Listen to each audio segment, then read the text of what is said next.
Maya froze as she felt the sudden sharp tug at the back of her head. Her neatly tied bun, the one she had spent extra time perfecting that morning, was yanked so hard that her neck jerked back. The sting in her scalp made her eyes water instantly. Laughter erupted behind her. Asterisk nice hair, loser, sneered Brittany, the ringleader of the group of bullies, who had made Maya's life a daily nightmare. Two other girls snickered on either side of her. One of them reached out and gave Maya's bun another cruel pull. Asterisk Maya's heart pounded as the girls loomed over her. She wanted to disappear. That's what she always did. Stay silent, shrank into the background, and hope the bullies would eventually get bored and leave. But today, something inside her snapped. Maya was the quiet one. The girl who always sat at the back of the classroom, eyes down, hair pulled tightly into a bun so no one would see how much she hated standing. Out. She had transferred to Ridgeway High School only 3 months ago, and her shy demeanor had made her an easy target. Brittany and her friends loved nothing more than picking on someone weaker. They'd shove her in the hallway, snatch her books, whisper cruel comments about her clothes, and yank at her hair for laughs. Asterisk Maya's mother had noticed her daughter retreating more and more, but Maya never shared what was happening. She didn't want to burden her single mom, who was already working 2 jobs to keep them afloat.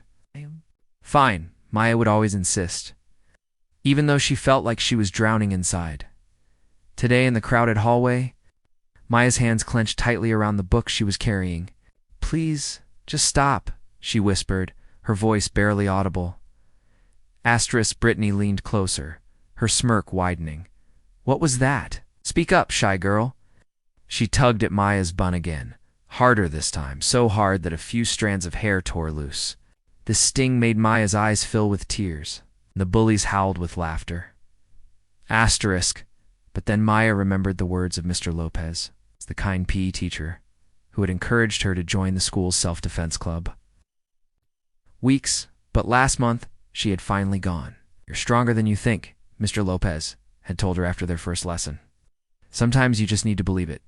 Asterisk, and in that moment, with Brittany's hand still twisted in her hair, Maya decided she was done being afraid. She took a deep breath, grounding herself just like she had been taught. With one swift motion, she grabbed Brittany's wrist, twisted it away from her bun, and pivoted on her heel. Using Brittany's own weight against her, Maya flipped her straight over her shoulder. Asterisk the hallway went silent. Brittany landed on the ground with a loud thud, completely stunned. Her friends froze, wide-eyed and speechless. Asterisk Maya stood taller than she ever had before. Her voice was steady as she said, "Don't ever touch me again." The bullies scrambled to their feet. Brittany's cheeks burned red with embarrassment as dozens of students who had been watching began to whisper and snicker. For the first time, Maya wasn't the one shrinking away. Brittany tried to save face with a glare, but her voice shook as she spat. Whatever. Let's go, girls. And just like that, they hurried down the hallway, avoiding everyone's eyes. Asterisk, Maya's chest was heaving, but she felt lighter than she had in months. Her hands were still trembling, but it wasn't from fire, it was from the sudden rush of confidence. Word spread quickly. Students approached Maya in the cafeteria, some congratulating her, others asking in awe how she had done it. But Maya didn't bask in the attention. She wasn't proud of flipping Brittany over her shoulder, because it made her look tough. She was proud because, for the first time, she had stood up for herself. Asterisk Mr. Lopez found her after school. I heard what happened, he said, smiling warmly. How do you feel? Asterisk Maya paused, really thinking about it. Stronger, she said softly. I feel stronger. Asterisk, he nodded. Remember, strength isn't just about defending yourself physically. It's about believing you're worth standing up for. And you are, Maya.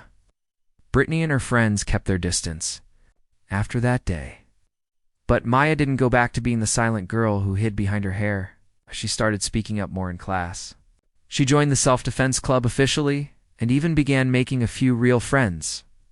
Asterisk one day, younger student approached her in the hallway, tears brimming in her eyes. They've been picking on me, the girl whispered. I don't know what to do, asterisk. Maya knelt down so they were eye level. She placed a reassuring hand on the girl's shoulder and said the words she had once needed to hear. "You're stronger than you think, and I'm here for you." A quiet but powerful legend in the school.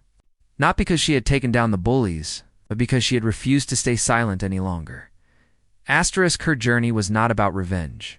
It was about self-worth. She realized that she deserved respect, and once she truly believed that, no bully could take it from her again. And that's the message she left behind. You are stronger than you think. Stand tall, believe in yourself, never let anyone dim your light. Would you like me to expand it further to perfectly fit a 15-minute YouTube video script with dialogue and scenes? Or should I add more emotional background and detail on her challenges at home and in school?